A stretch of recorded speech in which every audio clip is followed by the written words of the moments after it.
Hi, I'm Howard Moore, Chief Meteorologist at StormQuant, and welcome to our demonstration of our gridded weather data and our dashboard weather visualization.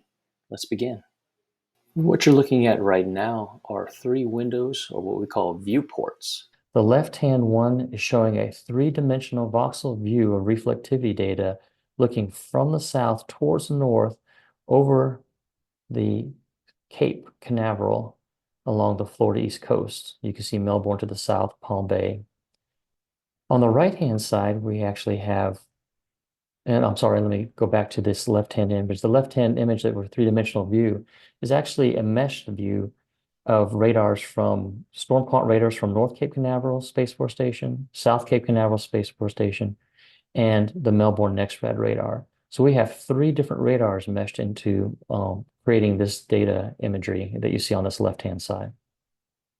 On the top right, you see a live view of three NextRad radars out of northern New York, and that's showing a little bit of rainfall over here in southern Canada on the top left of the image at this time.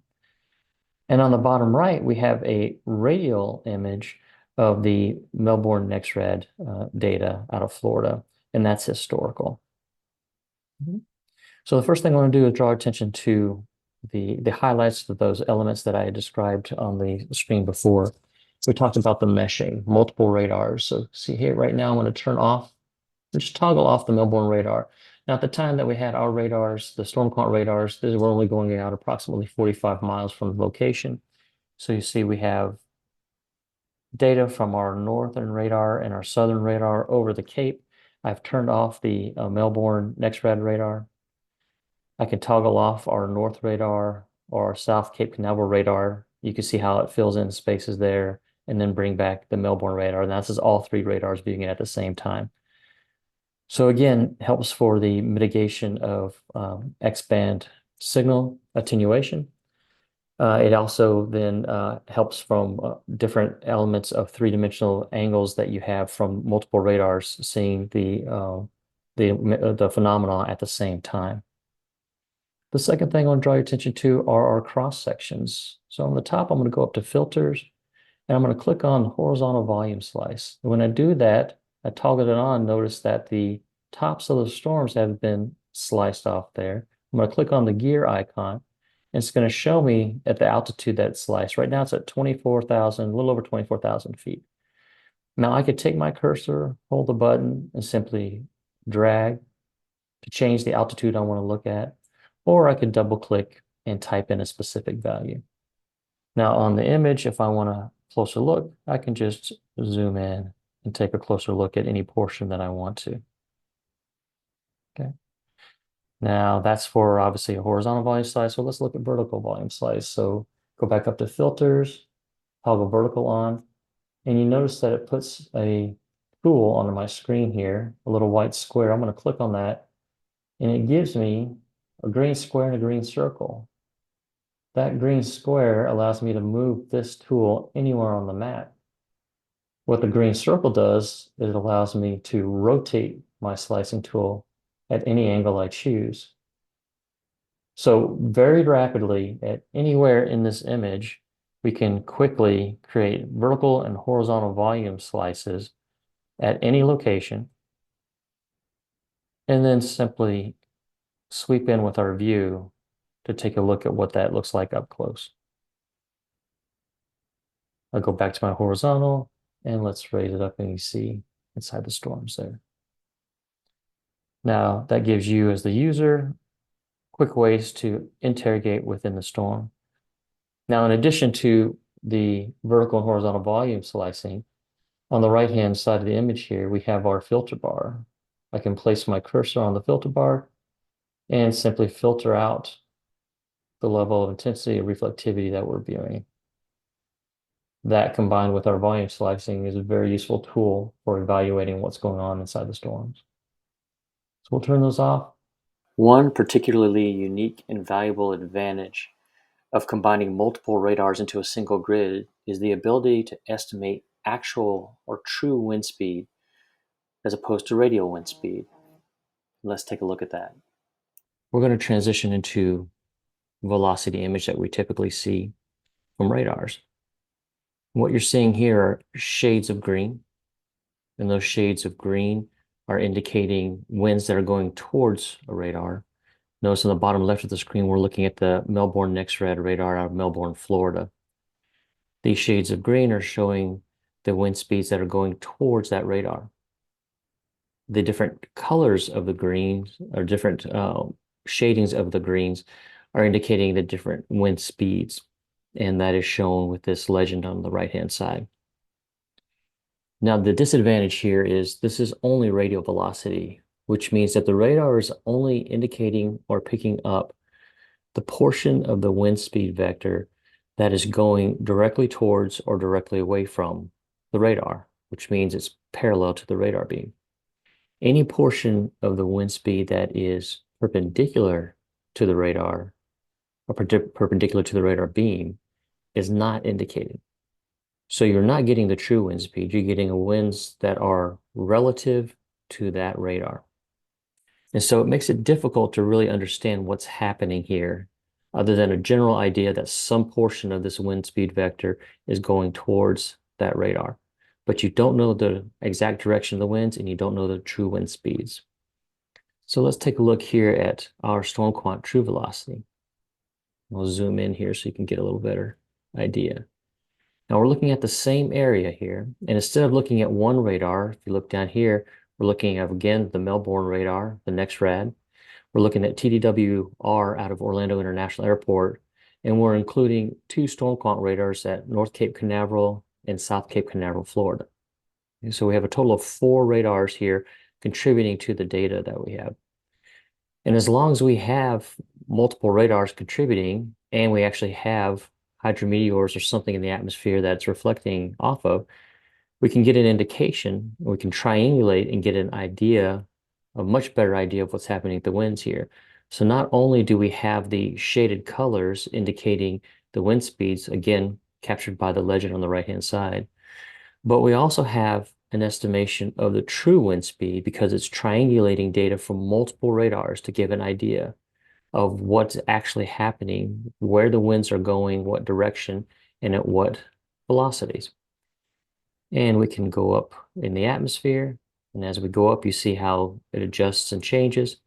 And you actually get indications of where you have winds converging or diverging in specific areas that you do not get if you're looking simply at the typical radial wind speed. Significant advantage that StormQuant brings to the table when it comes to indicating the velocity and true velocity of what's happening in the atmosphere. And the last thing I want to talk about here as far as our key features that set us apart are our alerts, our user-defined alerts. So right now I'm going to click on the screen. Prior to do that, I'm going to go up to the top here and I'm going to insert a 3-dimensional object, and that's going to be a launch trajectory. Okay. Now I'm doing a launch trajectory. This could be a flight path. It could be instead of a launch trajectory, we could insert a flight path, or it could be something on the surface, such as critical infrastructure, a pipeline, or it could be point locations, such as nuclear power plants. Any point location on the surface or a pathway within 3-dimensional space can be added in here. So now we have a nominal flight trajectory out of the Space Coast. And now I'm going to click on the map and I'm going to add our detector. Okay. We'll go to the top. We can choose cylinder area detector, which is for a 2-dimensional image, or trajectory detector, which is for a 3-dimensional image. We'll give this a name. We'll just call this launch, and we could give it a description if we choose. And now I'm going to import. I'm importing the same trajectory that we see on the map into our detector tool. And notice here it's loaded at 125 points. So that means there's 125 points along that trajectory that we're going to evaluate against. And now I'll go to my detection area, my radius. I can put in any distance I want. Let's put in 6. And notice it's in kilometers right there. And then I'll choose a minimum threshold. Let's put 52 dBz and click OK. Now, if you notice on the map, and I'll zoom in, give you a better view, what we've got here are alerts, visual alerts that are triangles. And as I run my cursor over them, it gives me information about it. In this particular one, it says a value of 53. So that's 53 dBz. It shows me an altitude of 17,104 feet and a GPS latitude and longitude in decimal degrees of that threshold violation. And each of these is an individual threshold violation. And again, remember, we're looking at three different radars here. So it could be from any one or multiple of these radars that we're getting that from. Okay. Now you say, okay, there's something happening here that exceeded my threshold, but now these are in my way for me seeing what I want to see. I want to filter out and view it in more detail. Well, what we can do is we can go up to our overlays, go to detectors overlay, and just simply toggle them off. Now we can go do our volume slicing in the vertical and horizontal, do our filtering to see what's happening here. And then if we want to see those again, we can turn them back on and they're back on the screen. On the top right, you see a little bell icon with a red circle on it. If I click on that, it says alert notification, and then I can go down to my details. What that brings up is the tabular data of the alerts that we had. And so these same alerts that you see on the screen in the image are now in this table. And it gives us the threshold value, the latitude and longitude, and the altitude at which that value was detected. Now, we're just seeing a visual indication on the screen here. We could tie this in and have, excuse me, have audible alerts. Excuse me. We could tie this in with audible alerts as well. Or we can tie this in with APIs and other programs to where when this alert happens, it actually is via APIs to other programs. It could be sending out emails. It could be sending out text messages. In this particular case, this is on a launch range, so this could be sending signals to indicate lights or klaxons at specific facilities on the Cape to alert people that there's some weather that they need to be aware of, or there's processes they need to stop, or safing processes they need to start. And has radar data. Again, I told you it was reflectivity or velocity based. But as we develop our additional tools, such as for precipitation estimations, we could have this for flash flooding potential. As we also expand our sensors that we're incorporating into the software, such as lightning detection, the alerts could include lightning detection nearby. So what that could result in is the user could develop a alert for a specific type of mission that includes multiple phenomena at the thresholds that they determine at multiple locations, or either at multiple point locations on the surface or again through three-dimensional space, and create their own tools for their alerts to have them to be notified, or to have anybody they want to be notified via additional app connection. So right now I'm going to go up here. I'm going to hide our detectors. I'm going to expand. Now the three I went over, we went over meshing, the three-dimensional voxel view and slicing for our cross sections, and now our alerts. I'm going to show you a couple of additional tools that are what I would consider standard tools that you'd want for any type of user software for weather, but I still think they're important to note that we have them and they're available for your use. And the first one is here. I'm going to click on the map. Now we're looking, of course, at two-dimensional reflectivity from the top down. And I'm going to right click on the map. I'm going to add range ring set. Now what that's done is put a set of range rings here right where I had it clicked on the map. If I go to the left-hand side under world objects, I can go down to my range ring set and I can lock it in place if I choose to.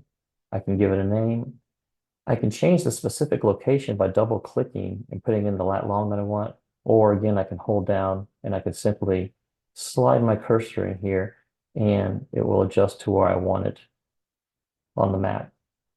Now for each of the range rings, I can go in, I can set a specific color for each range ring if I want to highlight or just give a better visual indication for somebody looking at the map. And again, when I clicked on that, that was kilometers that it's set in here. Let's say you don't want kilometers, we can go up to the top on the left-hand side under our global menu, and we can change our display units. And so for our distance, it's in kilometers right now. I can go up to feet, meters, nautical miles, change it to nautical miles. As soon as I do that, go back down, my range rings have changed to nautical miles. and it reflects on the map as well. And of course, we can go down to hide those range rings, or we can simply delete the range rings altogether. We can do similar types of functions with GPS markers. We can set GPS markers at a specific location and do the same type of customization on the left-hand World Objects menu. Now we can also use what we call the tool tracker pins. We have a tracker pin. We want to know, okay, this phenomenon, how close is that to my operation at this location here? I click on that tracker pin to have it highlighted, go to my new place on the map. I will right click, add, and notice my linked tracker pin is available because I had selected the first tracker pin. Now I'm linking a second one, and that's allowing us to show a distance between those two pins. So each of these types of tools is customizable to the user and available on any of the maps. And then finally, I'm going to show you here on the top right-hand side, we have multiple types of products we can look at. Let me maximize this a little bit for you. And on the top, we have differential reflectivity that we can bring up. Of course, we've already looked at standard reflectivity. We have velocity. And if I go down here, we have an elevation tool, and we can go at different elevation angles. And then we also have spectrum width to choose from. And of course, future products are being developed right now and will be included as they're complete. Thank you for taking the time to join us today, and please reach out to myself or the rest of our StormQuant team if you have any questions or further interests. Take care.